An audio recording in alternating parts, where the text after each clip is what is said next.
নমস্কাৰ বন্ধু-বান্ধৱীসকল, হেল্পিং আছামৰ নতুন এটা ভিডিঅ'লৈ আপোনালোক সকলোকে স্বাগতম জনাইছোঁ। বন্ধু-বান্ধৱীসকল, আজিৰ এই ভিডিঅ'টোত আলোচনা কৰিম which stream to choose after 10th, অৰ্থাৎ ক্লাছ 10ৰ পৰীক্ষাৰ পিছত বা মেট্ৰিক পৰীক্ষাৰ পিছত আমি কি ষ্ট্ৰীম চিলেক্ট কৰা উচিত।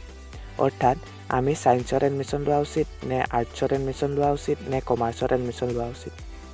যিহেতু আমাৰ সমাজত এটা ধাৰণা আছে যে পৰীক্ষাত ভাল নম্বৰ 80+ পালে ছায়েন্সত এডমিশ্যন লয়, তাতকৈ অলপ কম পালে কমাৰ্চত আৰু তাতকৈ অলপ কম মাৰ্কছ পালে আৰ্টছত এডমিশ্যন লয়।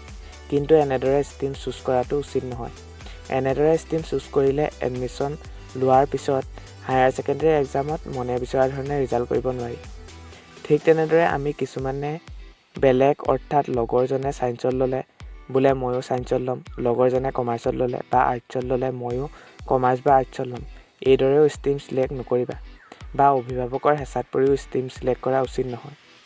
এতিয়া প্ৰশ্ন হ'ল, আমি ষ্ট্ৰীম কেনেদৰে চুজ কৰা উচিত, কি পইণ্ট লক্ষ্য কৰা উচিত। বন্ধু-বান্ধৱীসকল, ষ্ট্ৰীম চুজ কৰিবলৈ প্ৰথমে তোমালোকে চোৱা উচিত যে তোমাৰ ইণ্টাৰেষ্ট ক'ত আছে। অৰ্থাৎ first identify your area of interest.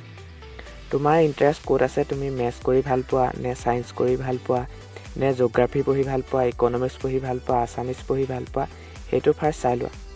কিহত তোমাৰ ইণ্টাৰেষ্ট আছে প্ৰথমে সেইটো চাই লোৱা। এইটো ফাৰ্ষ্ট জনাটো জৰুৰী কিবা এটা ষ্ট্ৰীম চুজ কৰাৰ আগতে।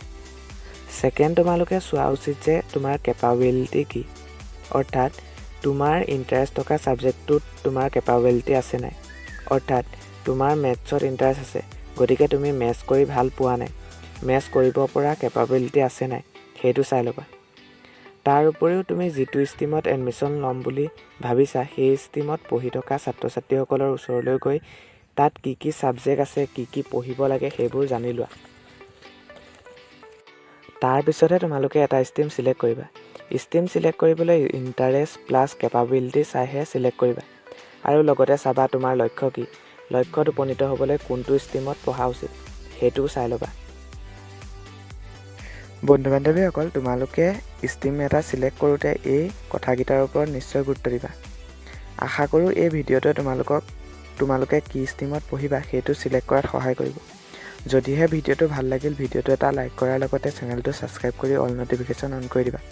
লগতে কমেণ্ট আৰু শ্বেয়াৰ কৰিবলৈ নাপাহৰিবা। ধন্যবাদ।